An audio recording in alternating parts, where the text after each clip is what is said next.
Okay, imagine you're baking a cake. If you forget to add the flour, you don't just get a bad cake, right? You just get a sad, gooey puddle of frosting and eggs. The whole thing fails completely. Well, believe it or not, the law works exactly the same way. Welcome to this explainer. Today, we're breaking down the Indian Penal Code, and we're going to see how it operates just like a wildly strict recipe book.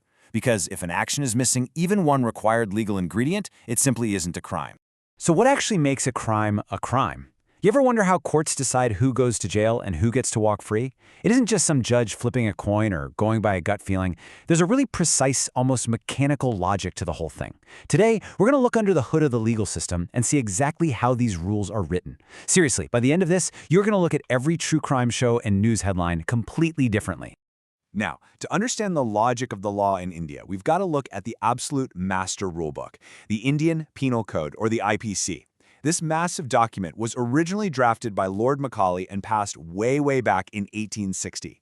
It has 511 sections. It's basically the ultimate dictionary that defines every single criminal offense, setting the exact boundaries of what is totally fine and what will definitely get you locked up. To make sense of it all, we're breaking this massive code down into 5 parts. 1. Decoding the rulebook. 2. The criminal mindset. 3. Legal excuses that work. 4. Kidnapping versus abduction. And 5. Cheating and mischief. Let's get into it. All right, starting off with Section 1, Decoding the Rulebook, where we look at crimes as recipes. Because, honestly, when we think of the law, we usually just picture this boring list of don'ts, right? Don't steal, don't hit people. But the IPC is actually written like a highly specific formula. This concept of ingredients is absolutely crucial. According to the code, a crime must have every single one of its essentials met. Take theft, for example, under Section 378. The IPC says theft has exactly 5 essential ingredients. If you take someone's property, but you leave out just one of those ingredients, like say if you actually had their consent to take it, the recipe fails. It's legally invalid. There is 0 theft, and you get to walk free. Moving on to Section 2, the criminal mindset. Intent is literally everything. In law, there's this big concept called mens rea, which basically just means the guilty mind. The IPC simplifies this by looking for very specific mindsets when you commit an act. The crucial thing here is how wildly precise the rulebook gets about your intent. Just look at the words dishonestly versus fraudulently. They sound like the same thing, right? Wrong. Say someone illegally takes a widow's cattle just to satisfy her late husband's debt. They're acting dishonestly because they're causing her wrongful loss, even if there's no actual fraud involved. But acting fraudulently is a whole different beast. Like we saw in a famous case involving a woman named Dr. Vimala, fraud strictly requires 2 things: deception and an actual injury to the person being deceived. If nobody gets injured or harmed, it's not a forgery or a fraud. The law splits these hairs incredibly finely. And then we have the word voluntarily. Now, in everyday language, this just means doing something because you wanted to. But in the IPC, it means you intend to cause an effect, or you just know your actions are likely to cause it. So if a thief sets fire to a house just to cause a distraction for a robbery, but someone inside tragically dies, the thief voluntarily caused that death. Why? Because even if they didn't actively want to kill anyone, they knew setting a house on fire was super likely to kill someone. Basically, you own the likely consequences of your actions. Okay, Section 3, legal excuses that work. These are basically the cheat codes. This is my absolute favorite part, the ultimate plot twists of the IPC, where doing something terrible is actually 100% legal. We gotta start with this classic Latin maxim: ignorantia facti excusat, ignorantia juris non excusat. Playfully translated, that means ignorance of a fact is a totally valid excuse, but ignorance of the law is never, ever an excuse. Let me give you an insane example that brilliantly illustrates the difference. In this real-world case, State of Orissa versus Ram Bahadur, a guy was walking at night in an area known for ghosts. He saw a shadowy figure, completely thought it was a devil, and hit it, tragically killing an actual person. But because it was a genuine mistake of fact made in good faith, he was excused. Crazy, right? Now compare that to an English case called R.V. Prince. A man kidnapped a girl under 16. His brilliant defense? Well, she looked over 16 to me. The court brutally rejected this. Believing she looked older was absolutely no defense. He broke the law, and being ignorant of the law doesn't save you. Now, keep this number in your head: 7. Under Section 82 of the IPC, absolutely nothing done by a child under 7 years old is considered an offense. It seriously doesn't matter what they do, the law says they simply do not have the brain capacity to form a criminal mindset. It's an absolute legal shield. And here's another key number, 12.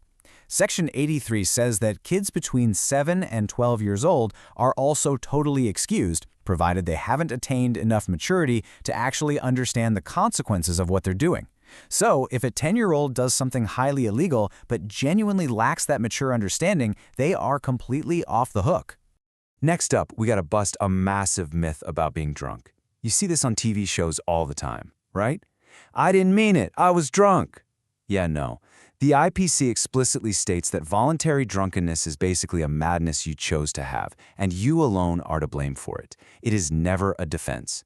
For intoxication to actually be a valid legal excuse, the substance must have been given to you without your knowledge or literally forced down your throat against your will.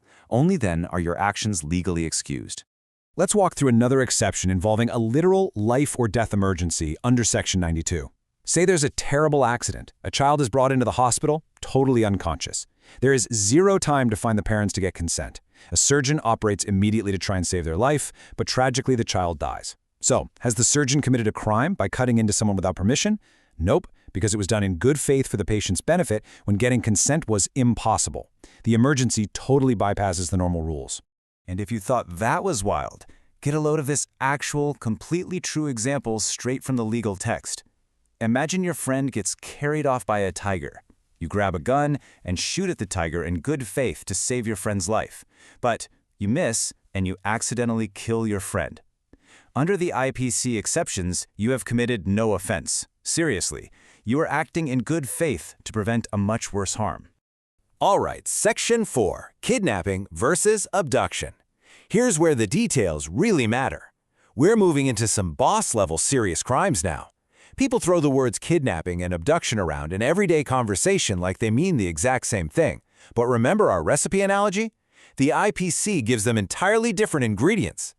So the absolutely crucial point here is age and method. Kidnapping is strictly about minors, boys under 16, girls under 18. It happens when you take them away from their lawful guardian without the guardian's consent. And get this, the teenager's own consent doesn't even matter here. If a guy puts a ladder up to a window and a minor willingly elopes with him, like in the famous case of R.V. Robbins, it is still legally kidnapping. Abduction, on the other hand, can happen to a person of any age. But abduction requires the use of actual force or deceitful means to make someone move from one place to another. Different ingredients, entirely different crimes. Finally, Section 5, Cheating and Mischief, or as I like to call it, when teenager drama becomes an actual crime. These sound like everyday complaints, but of course, they have incredibly strict legal definitions. So what actually makes cheating a crime? It's not just breaking a promise. The absolute key ingredient is deception that causes someone else to do something they wouldn't normally do, resulting in a wrongful gain or loss. If you pledge fake diamonds to get a bank loan, fully knowing they're fake, you are cheating. And, surprisingly, if you sneak into a concert or a movie without buying a ticket, you are intentionally deceiving the organizers to get a wrongful gain. Legally speaking, that is the literal crime of cheating.